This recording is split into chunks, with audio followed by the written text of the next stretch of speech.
अस्सलाम वालेकुम नाज़रीन, मैं मोहम्मद बशीर अहमद बी उर्दू न्यूज़ की इलाक़ाई ख़बरों में आपका खैर मक़दम है। ताज़ा तरीन ख़बरों के मुताबिक सदाशिवपेट में 3 रुकनी महकमे जाती इजलास, गांजा और अफीम की पैदावार के ख़िलाफ़ इंतबाह। सदाशिवपेट में महकमे जाती इजलास मुनक़िद किया गया, जिसमें DSP बालाजी और एडिशनल SP की क़ियादत में महकमे जंगलात, महकमे एक्साइज़ और महकमे पुलिस के मुश्तरका इजलास से मुखातिब करते हुए additional SP Sangareddy, DSP Balaji, circle inspector Santosh Kumar ने किसानों से अपील की कि वो ज़रिए रजियात में गांजा और अफीम की पैदावार से बाज रहें, ताकि आवाम को साफ़ माहौल फराहम किया जा सके।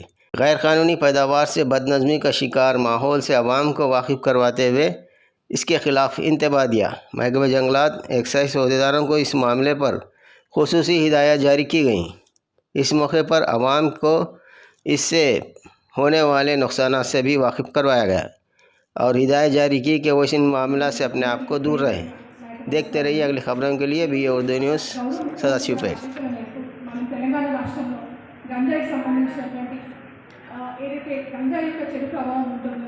దానికి సంబంధించినటువంటి అవగాహన కార్యక్రమాలను మొత్తం రాష్ట్ర వ్యాప్తంగా చేస్తున్నాము. అందులో భాగంగానే మనం సంగారెడ్డి జిల్లాలో కూడా చేస్తున్నామండి.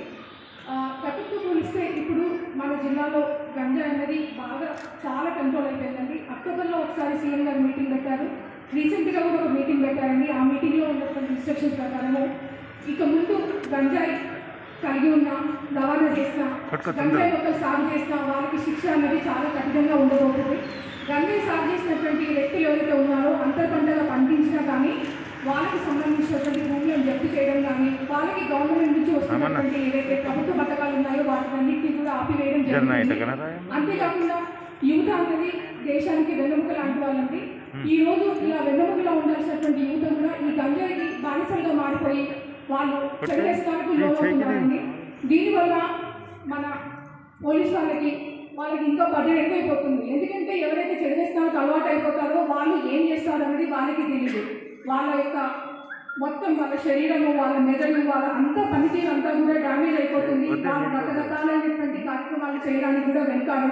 కాబట్టి తల్లిదండ్రులు, సమాజము అందరూ కూడా వాళ్ళ వంతుగా ఏమేమి చేయాలో వాళ్ళ యొక్క పాత్ర చేయాలి. ఎట్ ద సేమ్ టైం ఇక్కడ ఉన్నారు వారికి ఈ సందర్భంగా తెలియజేయడం ఏంటంటే, ఊళ్ళలో ఎక్కడైనా గంజాయి మొక్కలు పండిస్తున్నట్టయితే పోలీస్ వాళ్ళకు కానీ, ఎక్సైజ్ వాళ్ళకు కానీ చెప్పినట్టయితే వాళ్ళ మీద మేము యాక్షన్ తీసుకోవడానికి వీలవుతుంది.